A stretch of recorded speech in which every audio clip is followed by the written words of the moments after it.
ጤና ይስጥልን ክብራትና ክብራን አድማጮቻችን እንደምን አደራችሁ። ዕለተ አርብ የጧት ፕሮግራማችን ነው ጀመረ። ከሁሉ አስቀድመን መልካም ቀን እንዲሆን እንመኛለን። የተከበራችሁ አድማጮቻችን በቅድሚያ ሰዓቱን ዜና እናቀርባለን። ዛም የጋዜጦቻም ወቅታዊ ዘገባና ቃለ ምልልሶች እናቀርባለን። ቆይታችሁ እስከ ፕሮግራማችን መጨረሻ ድረስ ከኛ ጋር እንዲሆን አስቀድመን እንጋብዛለን። አሁን የሰዓቱን ዜና በቅድሚያ ማርስተ ዜና በሰሜን እስራኤል ያለው የደህንነት ውጥረት እንደቀጠለ ነው። በአሜሪካና ኢራን መካከል ባሳለፍነው ሌሊት የተኩስ ልውውጥ መደረጉ ተገለጸ። የመካከለኛው ምስራቅ ውጥረት ዛሬም እንደቀጠለ ነው።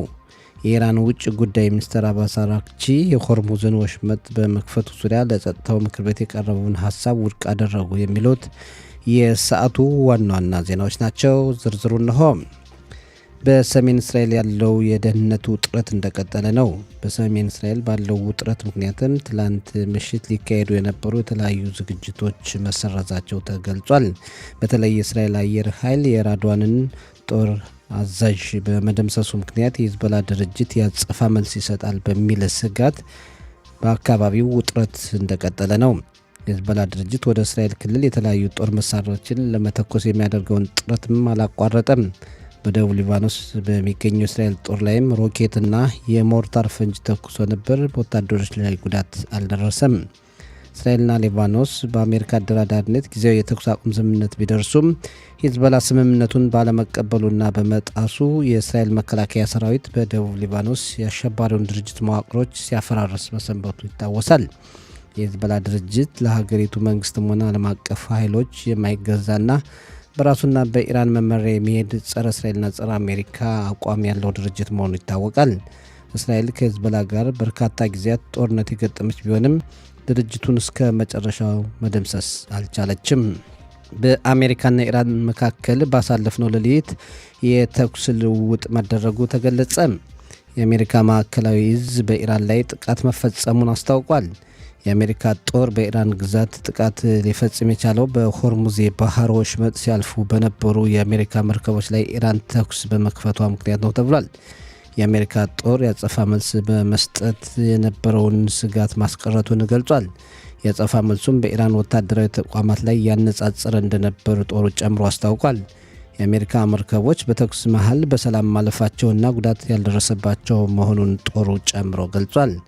በአሜሪካና ኢራን መካከል ባሳለፍነው ሌሊት የተኩስ ልውውጥ ቢደረግም ከአሁን በፊት በፓኪስታን አሸማጋይነት የተደረሰበት የተኩስ አቁም ስምምነት የተጠበቀ መሆኑን ፕሬዝዳንት ትራምፕ ገልጸዋል። ትራምፕ እንዳሉት ኢራናውያን እኛን ሞከሩን፣ እኛም አውድመናቸዋል ካሉ በኋላ ከኢራን ጋር ስምምነት ሊሆንም ላይሆንም ይችላል የሚል ምላሽ ሰጥተዋል። በኢራን በኩል ተኩስ አቁሙ መጣስ አሜሪካ ተጠያቂ ናት፣ ምላሽም እንሰጣለን በማለት ዝተዋል። በኢራንና አሜሪካ መካከል ግጭት የተፈጠረው አሜሪካ የኢራንን 2 መርከቦች ስላጠቃች ነው። የአሜሪካ ኃይሎች የሰላማዊ ዜጎችን መገልገያዎች አጥቅተዋል በማለት አሜሪካን ወንጀላለች ኢራን። ይህ በእንዲህ እንዳለ እስራኤል በመካከለኛው ምስራቅ እየተፈጠረ ያለውን ሁኔታ በትኩረትና በንቃት እየተከታተለች መሆኑ ተገልጿል። የመካከለኛው ምስራቅ ውጥረት ዛሬም እንደቀጠለ ነው።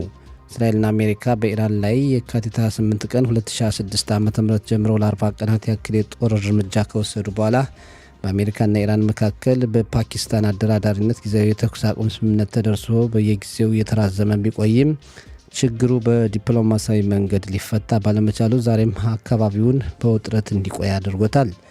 አሜሪካና ኢራን ዘላቂ ከሆነ ስምምነት ይደርሳሉ ተብሎ ቢጠበቅም ሁለቱ ሀገራት አንዳቸው ለሌላኛቸው በሚያቀርቧቸው የተለያዩ ቅድመ ሁኔታዎች ምክንያት ከስምምነት መድረስ አልቻሉም። በአሜሪካና ኢራን መካከል አለመግባባት ከፈጠሩ ዋነኛ ጥያቄዎች መካከል አሜሪካ በኢራን ላይ የጣለቻቸው ማዕቀቦች እንዲነሱ መጠየቋ፣ በኢራን የባህር ክልል ላይ እገዳ እንዲነሳ መባሉና ኢራን የኒውክሌር እቅዷን ለመቀጠል መፈለጓ ነው።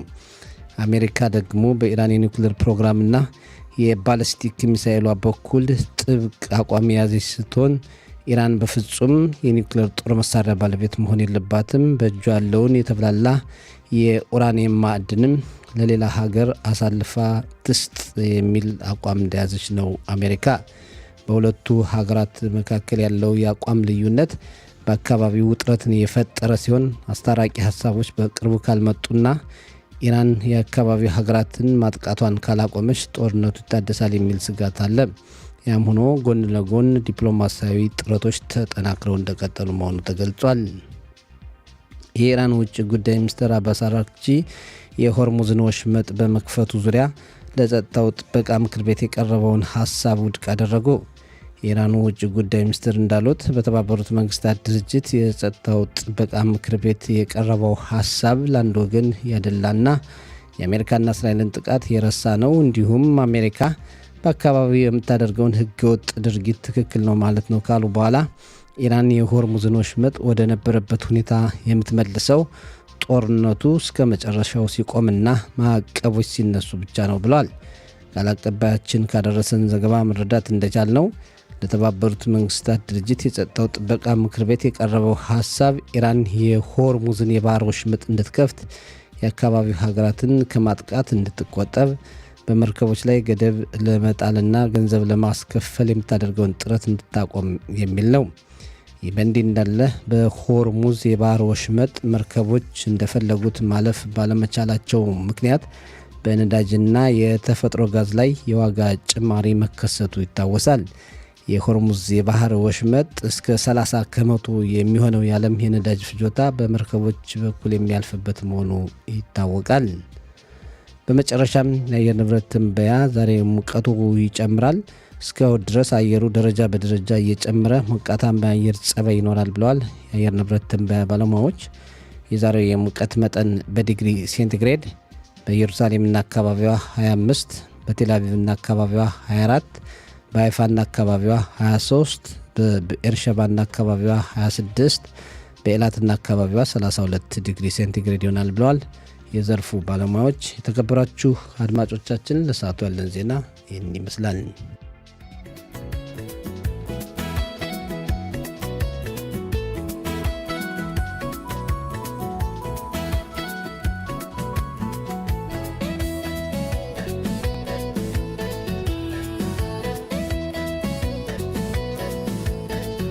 የተከበራችሁ አድማጮቻችን ከዚህ ቀጥለን የዛሬ ጋዜጦች ለአንባቢያን ካቀረቧቸው በርካታ ርዕሰ ጉዳዮች መካከል ዋና ዋና ናቸው ያልናቸውን ቀጥለን ባጭሩ እንመለከታለን። የማዕሪብ ጋዜጣ በዛሬ ዘገባው የተመለከተው የእስራኤልን ፖለቲካ ጉዳይ ነው። ምርጫው ዛሬ ቢካሄድ ማን የተሻለ የክኔሴት ወይም የፓርላማ መቀመጫ ያገኝ ነበር በማለት የማዕሪብ ጋዜጣ ከህዝብ ላይ ያካሄደውን ግምገማ በዛሬ ዘገባው በሰፊው አቅርቧል። በህዝብ ላይ በተካሄደው ግምገማ መሰረት የሊኩድ ፓርቲ 26 የክኔሴት መቀመጫዎችን፣ በአሃድ የተሰኘው ፓርቲ በተመሳሳይ ሁኔታ 26፣ የአሻር ፓርቲ 15 ያገኙ ነበር ብሏል። በሌላ በኩል ደግሞ ሊበርማንና የዘንኮት ከተዋሃዱ ማለትም የእስራኤል ቤቴኑ ፓርቲና የአሻር ፓርቲ ከተዋሃዱ 27፣ ሊኩድ ብቻውን 25፣ ቤኔትና ላፒድ በአንድ ላይ 24 የክኔሴት መቀመጫዎችን ያገኙ ነበር ብሏል ጋዜጣው። በሌላ በኩል ደግሞ ቤኔት፣ ላፒድ፣ አይዘንኮት፣ ሊበርማንና ጎላን በአንድ ላይ ከተዋህዱ 60 የክኔሴት መቀመጫዎችን ያገኙ ነበር። ሊኩድ ብቻውን 27 ያገኝ ነበር ብሏል ጋዜጣው። ሌላው ውህደት ከተፈጠረ ማለትም በቤኔት፣ ላፒድ፣ አይዘንኮትና ሊበርማን መካከል ከተፈጠረ ደግሞ 47 የክኔሴት መቀመጫዎችን በአንድ ላይ ያገኙ ነበር። ሊኩድ ብቻውን 25 የክኔሴት ወይም የፓርላማ መቀመጫዎችን ያገኝ ነበር በማለት ጋዜጣው ዘግቧል። ሌሎችን ፓርቲዎችንም በተመሳሳይ ሁኔታ ስንት ያገኛሉ በሚል ከህዝብ ላይ የተደረገው ግምገማ ጠቁሟል። እንደሚታወቀው የእስራኤል ቀጣይ ብሔራዊ የክኔሴት ምርጫ ሊካሄድ 6 ወራት ያክል ይቀራሉ። አዳዲስ ፓርቲዎችም ሆኑ ነባሮች ቅድመ ዝግጅት እያደረጉ ይገኛሉ። አንዳንዶች አንድነት ውህደት ሲፈጥሩ፣ አንዳንዶች ደግሞ አዳዲስ አባላትን በማስገባት የምራጩን ድምፅ ለማግኘት ጥረታቸውን ጀምረዋል። ምርጫው ሳይቀርብ 6 ወራት በፊት የተሟሟቀ የፖለቲካ ሁኔታ ሰሞኑን እንዳለ ጋዜጦች ተመልክተዋል። ምርጫው በመጪው ጥቅምት ወር የሚካሄድ ሲሆን ፓርቲዎች ካሁን ቅድመ ዝግጅታቸውን እያደረጉ ይገኛሉ። በተለይ አንዳንድ ፓርቲዎች ውህደት መፍጠራቸው በህዝባዊ ግምገማ ጥሩ ውጤትን እያመጣላቸው መሆኑን ጋዜጦች በዛሬ ዘገባቸው ተመልክተዋል። ማዕሬቭ ካቀረባቸው ዘገባዎች መካከል የሰሜን እስራኤል ጉዳይ ነው። ሰሜን እስራኤል በተጠንቀቅ ላይ ይገኛል በማለት ማዕሬቭ ዘገባውን የጀመረ ሲሆን የሂዝቦላ ድርጅት ራድዋን ኃይል አዛዥ ከተደመሰሰ በኋላ ሂዝቦላ በእስራኤል ለእስራኤል ያጸፋ መልስ ይሰጣል በሚል የመከላከያ ሰራዊቱ በከፍተኛ ተጠንቀቅ ላይ ይገኛል ተብሏል። በዚህ ምክንያትም በሰሜን እስራኤል ሊካሄዱ የነበሩ በርካታ ፕሮግራሞችም ተሰርዘዋል። የእስራኤል መከላከያ ሰራዊትም በደቡብ ሊባኖስ የሂዝቦላን የሽብር ተቋማት መደምሰሱን ቀጥሏል። በተለይ ሂዝቦላ በደቡብ ሊባኖስ የቆፈራቸውን የምድር ዋሻዎች የእስራኤል መከላከያ ሰራዊት ማፍረሱን እንደቀጠለ ነው። ሂዝቦላ ጸረ እስራኤል አቋሙን በማጠናከር ድሮኖችን፣ ሮኬቶችና ሚሳይሎችን ለመተኮስ የሚያደርገውን ጥረትም ቢቀጥልም የእስራኤል መከላከያ ሰራዊት በደቡብ ሊባኖስ ተሰማርቶ እያከሸፈበት ይገኛል ብለዋል ጋዜጦች። በተለይ የራድዋን ዋና አዛዥ እስራኤል መደምሰሷ በዚህ ዘመቻ ትልቅ ውጤት መሆኑ ተገልጿል። ሂዝቦላ እስራኤልን ለመበቀል ይጥራል በሚል ጦሩ በከፍተኛ ተጠንቀቅ ላይ ይገኛል ብለዋል ማዕሬቭ። የኢዲዮት አህሮኖት ጋዜጣም የሰሜን እስራኤል ውጥረት እንዲሁ በተመሳሳይ ሁኔታ ዘግቧል። ወታደሮች በተጠንቀቅ ላይ ቆመው ያለውን ሁኔታ ሲከታተሉ የሚያሳይ ፎቶግራፎችን በመለጠፍ እስራኤል የሂዝቦላን ራድዋን ኃይል አዛዥ በመደምሰሷ ምክንያት ሂዝቦላ ያጸፋ መልስ ይሰጣል በሚል እስራኤል ጦሩ በተጠንቀቅ ላይ እንዲገኝ አድርጋለች። ሰራዊቱም በደቡብ ሊባኖስ ዘመቻውን አስፍቷል፣ አጠናክሯል ብሏል ጋዜጣው። ማዕሬቭ ካቀረባቸው ሌሎች ዘገባዎች መካከል አንዱ በአሜሪካና ኢራን መካከል በሚካሄደው ድርድር ያሉ ልዩነቶችን ነው። እንደ ጋዜጣው ዘገባ ሁለቱ ሀገራት በፓኪስታን አሸማጋይነት እየተደራደሩ ቢሆንም ልዩነታቸው ያው በነበረው እንደቀጠለ ነው ብሏል። የኢዲዮት አህሮኖት ጋዜጣም እንዲሁ የአሜሪካው ፕሬዝዳንት ዶናልድ ትራምፕ በኢራን ላይ ዳግመኛ ጦርነት ለመክፈት ፍላጎት የላቸውም፣ ወደ ድርድሩ የበለጠ ትኩረት እንዳደረጉ ይነገራል። እንዲሁም በየጊዜው የተኩስ አቁም ስምምነቱን ያራዝማሉ። አንዳንድ አንባቢያን በዚህ በድርድሩ ሁኔታ ተጠይቀው በአሜሪካና ኢራን መካከል የሚደረገው ስምምነት ቢደረግ ለወደፊት ምን አይነት ሁኔታ ይኖረዋል ተብለው 45 ከመቶ የሚሆኑት መጥፎ ስምምነት ነው ሊሆን የሚችል ብለዋል። 41 ከመቶ የሚሆኑት ጥሩ ሊሆን ይችላል ብለዋል። 14 ከመቶ ደግሞ አናውቅም የሚል ምላሽ መስጠታቸውን ጋዜጣው ጨምሮ ዘግቧል። የእስራኤል አየም ጋዜጣ በበኩሉ በአሜሪካና ኢራን መካከል ያለውን ድርድርና ኢራን በኒውክሌር እቅዷ ዙሪያ አሁንም መነጋገር የማትፈልግ መሆኑን ዘግቧል። ሌላ ጊዜ ማራዘም ነው የምትፈልግ ኢራን ብሏል። የአሜሪካው ፕሬዝዳንት ዶናልድ ትራምፕ ሀገራቸው ለኢራን ያቀረበቻቸውን አዳዲስ ቅድመ ሁኔታዎች መልስ እንድትሰጥባቸው እየጠበቁ መሆኑን መግለጻቸውን የእስራኤል አየም ጋዜጣ ዘግቧል። የእስራኤል አየም ጋዜጣ ዲፕሎማቶችን ዋቢ በማድረግ እንደዘገበው ኢራን ለውጥ እንዲሆን የምትፈልግባቸው ነገሮች አሉ ብሏል። በተለይ በሆርሙዝ የባህር ወሽመጥ ዙሪያ የሲኤንኤን ቴሌቪዥን ጣቢያ እንደዘገበው ከሆነ ኢራን በባህር ክልሏ በአሜሪካ ገደብ ተጥሎ እንኳ ለቀጣይ 3 እና 4 ወራት መቋቋም ትችላለች። የኢራን መንግስት 70 ከመቶ የሚሆነውን የሚሳኤል ማስወንጨፊያና 75 እጅ ሚሳኤሎችን ጠብቆ እንደሚገኝ የተለያየውም ጋዜጣ የውጭ ምንጮችን ዋቢ በማድረግ ዘግቧል። የአሬጽ ጋዜጣ በበኩሉ የአሜሪካና ኢራን ጉዳይም ዘግቧል። ፕሬዝዳንት ትራምፕ በኢራን የገጠማቸውን ችግር ማለባበስ ይፈልጋሉ ብሏል። ኢራን አሁንም አቅም እንዳላት ጋዜጣው ጨምሮ ዘግቧል። ሌላው ሀሬጽ የዘገበው እስራኤል ክኔሴት የበጋውን የስራ ወራት የፊታችን እሁድ ይጀምራል። ክኔሴቱ በክረምቱ ምክንያት ረፍት ቆይቶ የበጋ የስራ ወቅትን የፊታችን እሁድ ሲጀምርም በርካታ ረቂቆችን ለማጽደቅ ይጥራል ብሏል ጋዜጣው። ሌላው የየማኑ ዘለቀ አገዳደልን ጉዳይ በወጣቶች ላይ በተጠርጣሪዎች ላይ የቀረበው እንግዲህ የክስ ሁኔታ የፊታችን የጥፋተኝነት ክስ የፊታችን እሁድ ጀምሮ ሊቀርብ ይችላል በተጠርጣሪዎች ላይ ብሏል። እንግዲህ በዚህ ምክንያት በሻሮን በተባለው ቀበሌ አካባቢ ፖሊስ አዛዥ በግድያውና ተያያዥ በሆኑ ጉዳዮች ኃላፊነታቸውን በተገቢው ሁኔታ አልተወጡም በሚል ስልጣናቸውን ሊነሱ እንደሚችሉ ጋዜጦች ዘግበዋል። ሌላው በየማኑ መገደል ምክንያት ከህዝብ ላይ የተደረገ ግምገማ እንዴት ነው አሁን ስጋት አላችሁ ወይ ተብለው 68 ከመቶ የሚሆኑ ሰዎች በመንገዶች ያለው ጸብና አምባጓሮ በጣም የሚያስፈራቸው መሆኑን ገልጸዋል። 68 ከመቶ የሚሆኑት 26 ከመቶ የሚሆኑት ደግሞ ስጋት የለንም የሚል ምላሽ ሰጥተዋል።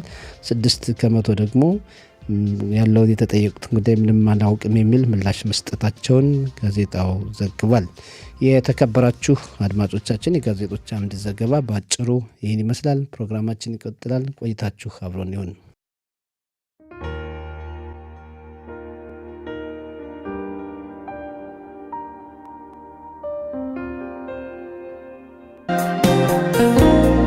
የተከበራችሁ አድማጮቻችን ከዚህ ቀጥለን ወቅታዊ ዘገባ የምናቀርብበት ሰዓት ነው። ወቅታዊ ዘገባውን የሚመለከተው ጋሽራሜም ነው። ጋሽራሜም እንደምን አደርክ?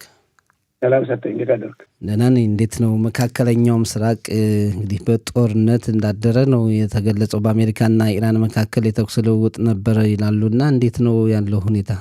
አሁንማ እኮ የአካባቢ ሰጠኝ ልክ እንደ ቀልድ እኮ ዝም ብሎ ልጆች ጨዋታ አይነት ዝም ብሎ አንዴ ሲታረቁ እንደገና ደግሞ ወደው ሲጣሉ የዚህ አይነት ነው የምንመለከት ያለ ነው። በዚህ በአሜሪካና በኢራን በኩል በእስራኤልና በሂዝቦላ በኩል በአረብ ኤሚሬት ሀገሮች እና በኢራን በኩል አካባቢው በሙሉ ጥቂት እንደ ቡና እየተቆላ ነው ያለው እና አሁን እንደምናየው ከሆነ አዲስ ነገር የተፈጠረው ትናንት ማታ ኢራኖቹ ወደ አረብ ኤሚሬት አካባቢ ተኩሰው ነበር። ከዚያም በተያያዘ ሁኔታ ደግሞ እንደዚሁ ይቅርታ አሁን አወዛጋቢ ሆኖ አለው ሆርሙዝ የሚባለው የባህር ወሽመጥ ነው ምክንያቱ ነው አለው። አሁን በሁለቱ ሀገሮች መካከል ግጭት እየፈጠረ ያለ እና በዚያ ሰበብ ኢራኖቹ በዚህ በባጋራባስ እና ካሽ የሚባሉ ወደቦች በዚህ በባህረ ሰላጤ ነው የሚገኙት። በእነሱ በኩል ተኩሰው ከዚያ ከአሜሪካዎች ጋር ግጭት ተፈጥሮ ያም እንደሚባለው ከሆነ አሜሪካ በኢራን ቴህራን ከተማም እንደዚሁ አንዳንድ ቦታዎች ተደብድበዋል የሚባል ነገር አለ። ፕሬዚደንት ትራምፕ በዚህ በማህበራዊ መገናኛ መድረካቸው ገለጹትም የኛ እነዚህ እንትኖ ይላቸዋል ዲስትሮይር ይላቸዋል ፈጣንና አደገኛ የሆኑ ጦር መርከቦች ማለት ነው። እነዚህ ሶስቱ ጦር መርከቦች በዚህ አካባቢ ቅድም በጠቀስኳቸው አካባቢዎች በዚህ በባንዳራባስ እና ሆርሙዝ እንዲሁም ካሽ የምትባል ደሴት በዚህ አካባቢ የኢራንን ትንንሽ መርከቦች አውድመዋል። እነዚያም መርከቦች ልክ ባህር ውስጥ ለገብተው የሰጠሙ ነው ያሉት ፕሬዚደንት ትራምፕ። ከዚያ ጊዜ ጀምሮ ግን እንትኑ የተረጋጋ ነው ያለው። እሳቸው ያሉት ምንድን ነው?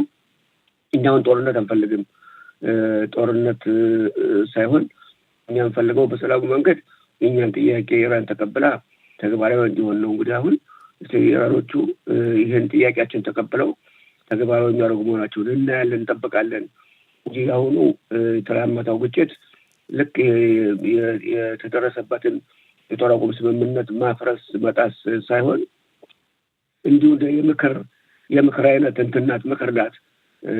ኢራኖቹ እንደምክር ውሰዱት እንጂ ከዚያ የከፋ ነገር ነው እኛ ነደርስባት የምንችለው የሚል ንግግር አሰሙ ፕሬዚደንት ትራምፕ።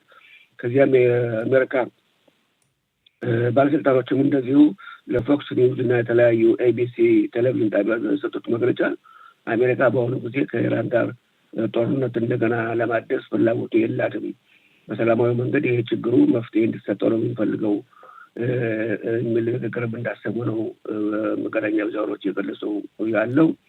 እና ይህ ሁኔታ እስራኤልስ እንዴት ነው ሲባል እስራኤል እስካሁን ድረስ ዝም ብላ በዚህ በተላመጠው ግጭትም የለውበት ሆነ ብላ ያለች። ምክንያቱም ምን ይሉታል መሰለህ ሚስ ካልኩሌሽን የሚሉት ነገር አለ። ምንድን ነው ሚስ ካልኩሌሽን የሚሉት? ወይም በዕብራይስጥ ሚስ ካልኩላቴ ይሉታል።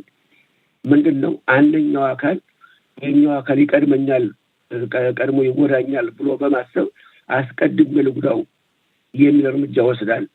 ተሳስቷል። ያኛው ለማድረግ አልተነሳም ነበር፣ በፍርሃትና በጥርጣሬ ነው።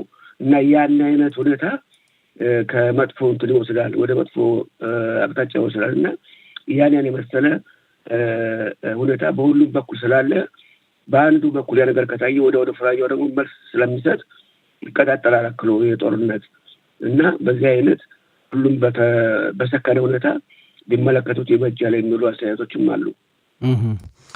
ጥሩ እንግዲህ ውጥረቱ መቀጠሉ እንደ አንድ መፍትሄ ወይ ጦርነት ነው ተብሎ ለልየለት አይደለም።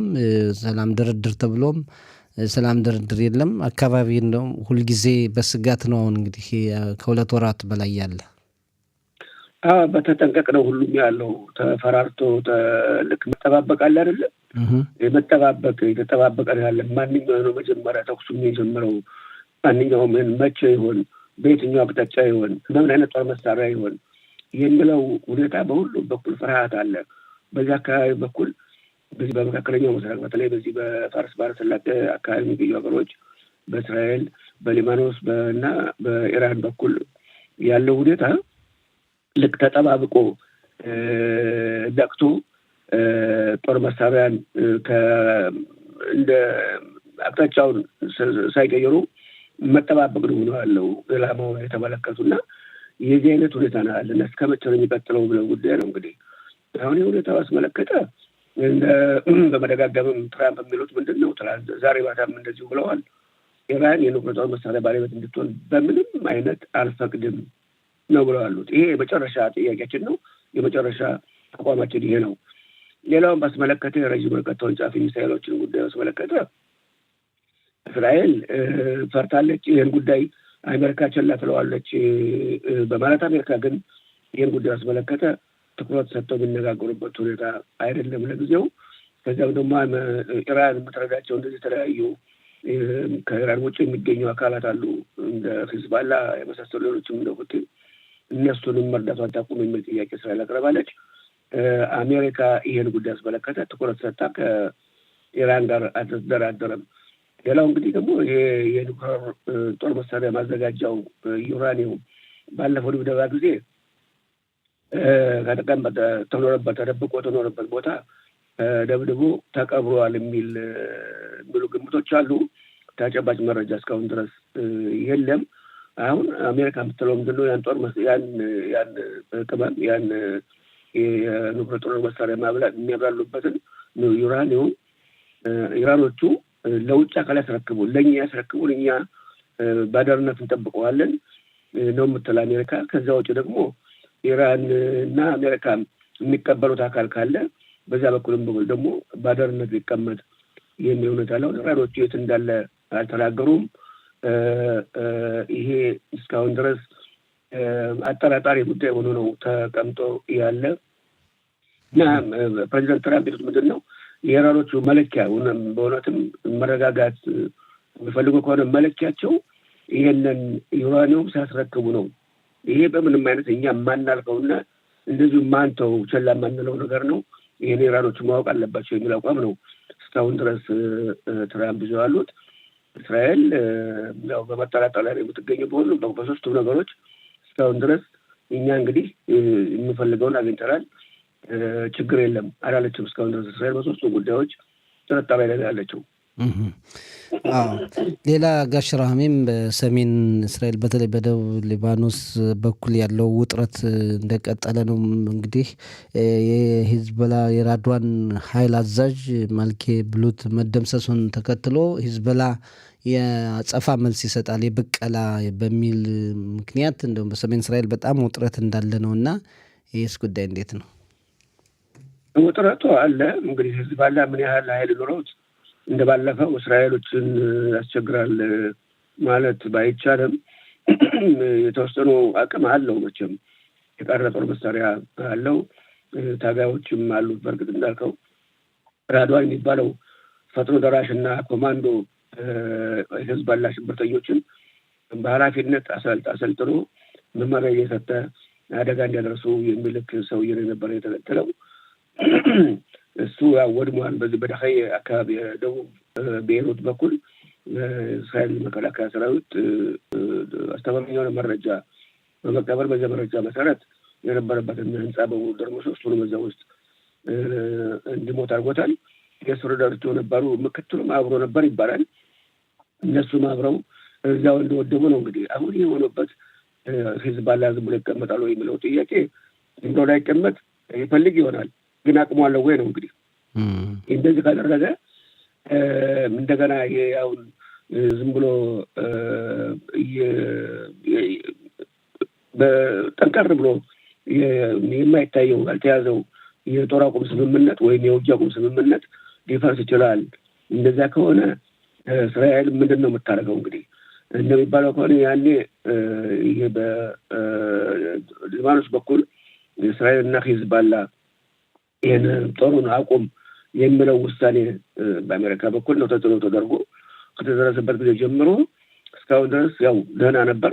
ግን ሂዝቦላ ኢራንን በማገዝ አሁን ባለፈው ከኢራን ጋር በነበረው ጦርነት ምክንያት አሜሪካና እስራኤል በወሰዱት እርምጃ ሂዝቦላ ራሱ በደጋፊነት ይህን ጦር ወደ እስራኤል መተኮስ ጀመረና በዛ ምክንያት አሁን ዝም ብሎ ያልታወጀለት ጦርነት የተካሄደ ነው። አሁን ግን እስራኤል ማለት ሂዝቦላ በዚህ በራድዋን አዛዥ መሞት ምክንያት ሂዝቦላ አጠቃላይ በእስራኤል ላይ ጦር ከፍታለሁ ካለ ያኔ ሁሉ ነገር ይፈራርስና እስራኤልን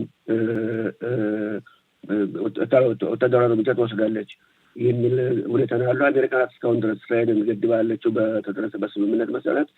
ከዚያም ባሻገር ደግሞ ሁለቱ ሀገሮች እስራኤልና ሊባኖስ ከተረጋጋ ሰላም እንዲደርሱ ለማድረግ በአሜሪካ የእስራኤልና የሊባኖስ አምባሳደሮች ተገናኝተው ሁለተኛ ጊዜ ተገናኝተዋል። አሁን ደግሞ በቀጣዩ ሳምንት ሐሙስና ዓርብ በተከታታይ ይገናኛሉ ተብሎ ነው ተጠብቆ ያለው። በዚያ በተያያዘ ሁኔታ የሁለቱ ሀገሮች መሪዎች ጠቅላይ ሚኒስትር ቤንያሚን ኔታንያሁና የሊባኖሱ ጠቅላይ ሚኒስትር ጆሴፍ አውን ይገናኙ በይፋና ይነጋገሩ። ከዚያ ሁለቱ ሀገሮች በእርቀ ሰላም የሚደርሱበት ሁኔታ ይፈጠር ተብሎ ነው የምታስቡ የነበረው። አሁን የሊባኖሱ ፕሬዚደንት ፈራ። ምክንያቱም ሂዝቦላ ይጎዳኛል ብሎ ስለፈራ ለጊዜው ከኔታንያሁ ጋር ለመገናኘት ፈቃደኛ አይደለም የሚባል ሁኔታ ነው የሚሰማ ያለው። ጠቅላይ ሚኒስትር ኔታንያሁ በቅርቡ ወደ አሜሪካ ሄዳሉ ተብሎ ታስቦ ነበር። እንጃ እንግዲህ ይቀጥል አይታወቅም፣ ግን ያን እቅድ እንዳለ ይታወቃል። ከሄዱ እንግዲህ ያው ለመምከር ነው ስለ ኢራን ጉዳይና ስለ ሊባኖስ። ከዛም ባሻገር ደግሞ የጋዛው ጉዳይ የሐማስም እንደዚሁ እስካሁን ድረስ ዝም ብሎ ነው ያለው። እሱም እንደገና የሚታይ ጉዳይና ቸላ ብሎ የሚታለፍ ሁኔታ እንደሆነ ነው እንግዲህ የሚገመተው። ጥሩ። ግን እንደው ጋሽ ራህሜ በመጨረሻ እንግዲህ ምርጫው እየተቃረበ ሲሄድ ፓርቲዎች የተለያዩ እንቅስቃሴዎችን እያደረጉ ነው እና ከአሁኑ አስቀድሞ እየተሟሟቀ የመጣ ይመስላል። እንዴት ነው? ፓርቲዎቹ እንግዲህ በየበኩላቸው መደራጀት ጀምረዋል። ሰዎችን መመልመል፣ በፖለቲካ በኩል ንቃት ያላቸው በህብረተሰቡ በኩል ተቀባይነት ያላቸው እና ህብረተሰቡ ድጋፍ ሊሰጣቸው የሚችልና ማን ናቸው የሚለው ምልመላ በሁሉም ፓርቲዎች በኩል የተካሄደ ነው የሚገኘው። እንግዲህ ይኸው የገበያ ጉዳይ ሆኗለው። ይህን ስልጣን ሰጣለሁ ወይም ደረጃ ትመደባለህ፣ ተጨመረኝ፣ አንተም የምታመጣው ካለ እኔ የማመጣው ካለ ይተዋል አለ። የገበያ ድርድር አለ። ገበያ ነው ዝም ብሎ እና ያውን ንግድ ሸቀጥ ነው ተይዘዋለሁ እና የዚህ አይነት ሁኔታ ነው እየተመለከትን ያለ ነው። እንግዲህ አሁን ገና አልተዘጋም። ሁሉም ብዙዎቹ ቦታዎች ክፍት ናቸው። የተለያዩ ፓርቲዎችም ምናልባት እኛም ይሆናል። ይህ እንግዲህ 2 ወር 3 ወር ፊታችን ያለው የዚህ አይነት እንቅስቃሴ ነው በፖለቲካ አንጻር የምንመለከተው ብዬ ነው የምገምተው። ጥሩ ጋሽ ራህሜን በጣም ነው እናመሰግን። ሰላም ቀን። ሰላም ቀን። ቻው።